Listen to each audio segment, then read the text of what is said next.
This video sponsored by SBO Digital Marketing. இது ஒரு work from home opportunity. இதை use பண்ணிக்கோங்க.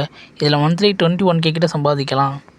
இதில் ஒர்க் பார்த்தீங்கன்னா ரொம்ப ஈஸியாக தான் இருக்கும். இது யார் வேணாலும் பண்ணலாம். இது ரொம்ப ட்ரஸ்டபுளான கம்பெனி தான். இதில் நீங்கள் சேரணும்னா டிஸ்கிரிப்ஷனில் நம்பரை வாட்ஸ்அப்பில் கான்டெக்ட் பண்ணுங்கள். ஸ்கிப் பண்ணாதீங்க. பெரிய தப்பு. தினம் ₹300 சம்பாதிக்க அரிய வாய்ப்பு. இன்ஸ்டாகிராம், ஃபேஸ்புக் பயன்படுத்த தெரிந்தால் போதும். Content post and content publishing மூலமா தினம் ₹300 சம்பாதிக்கலாம். இந்த வேலை செய்ய 5 நிமிடம் போதும். Work training support, group communication support, all language customer live chat support, முக்கியமா சொந்தமா ஒரு பிசினஸ் ஸ்டார்ட் பண்ற அளவுக்கு உங்களால கற்றுக்கொள்ளவும் முடியும், சம்பாதிக்கவும் முடியும். இந்த வேலை வாய்ப்பு வழங்குவது 5 வருடத்திற்கு மேல ரன் ஆகிட்டு இருக்க நம்ம தமிழ்நாட்டு company school of business organisation private limited. மேலும் விவரங்களுக்கு டிஸ்கிரிப்ஷன்ல கொடுத்திருக்க நம்பருக்கு வாட்ஸ்அப் பண்ணுங்க.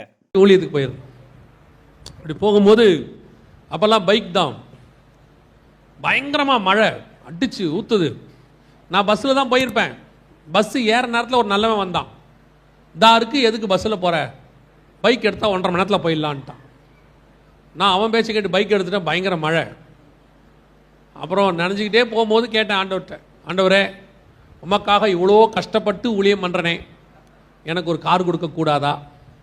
நீங்கள் இந்த மாதிரிலாம் கேட்கும் போது உடனே வானத்திலிருந்து ஒரு சத்தம் உண்டாகி, நீ என் நேசகுமாரன், உன்னில் நான் பிரியமாக இருக்கிறேன், அப்படிலாம் ஒரு சவுண்ட் வரவே வராது.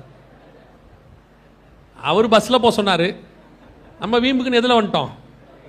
ஆமாம். அன்றைக்கி ஆண்டவர்கிட்ட, ஆண்டவரே எனக்கு ஒரு கார் கொடுக்கக்கூடாதா? ஒன்றும் வரல.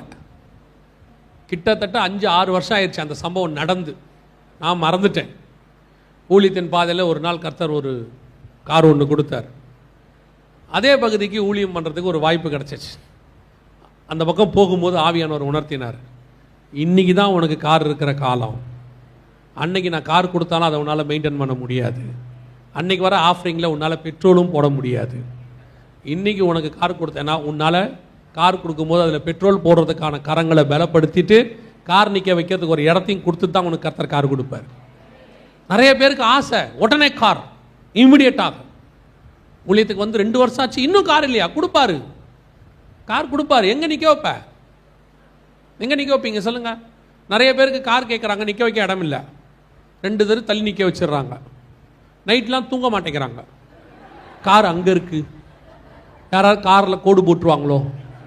அப்புறமா மனைவி கிட்ட கேட்குறாரு அவர், ஏமா நான் வேணா போய் கார்லேயே படுத்துக்கிட்டுமா? அப்படி ஒரு கார் நமக்கு தேவையா? தேவையில்லை. அப்படி ஒரு கார் தேவையில்லை. ஆண்டவர் உனக்கு ஒவ்வொரு ஆசீர்வாதத்துக்கு பின்னாடியும் அவர் பல திட்டங்களை வச்சுட்டு தான் ஆண்டவர் அதை கொடுக்குறாரு. பரலோகம் நம்மளை விட நல்லா யோசிக்கும். பரலோகம் நம்ம விட நான் சொல்லுவேன், நம்மை நாம் பார்த்து கொள்ளுகிறதை விட கர்த்தர் நன்றாய் பார்த்து கொள்வார். ஒரு நாளும் கர்த்தர் நம்மளை கைவிட மாட்டார். அவருக்கு தெரியும் நாம செய்ய வேண்டியது ஒன்னே ஒன்று தான். அவர் சொல்லுகிறபடி செஞ்சுக்கிட்டே இருங்க. அவர் சொல்லுகிறபடி செஞ்சுக்கிட்டே இருங்க. அதினதின் காலத்தில் நேர்த்தியாக ஒன்று வரும்.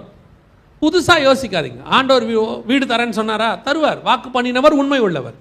உனக்கு ஊழியத்துக்கு ஒரு இடம் தரனாரா? தருவார். உடனே வீடு தரேன்னு சொன்னார், மறுநாள் காலையில் HDFC பேங்க்ல போய் உட்காந்துருக்கிறது. என்ன விஷயம்? இல்லை, கர்த்தர் வீடு தரேன்னு சொல்லியிருக்கிறார். இனிஷியல் பேமெண்ட் எவ்வளவு, EMI எவ்வளவு, அதில் இவங்க வேற ஒன்று சொல்லுவாங்க. நாம சும்மா இருந்தால் கர்த்தர் எப்படி செய்வார்? ஆண்டவர் சொல்றார், நீ தயவு செஞ்சு சும்மா இரு, நான் செய்கிறேன். நீ உள்ள புந்து எதையும் கெடுத்துறாத.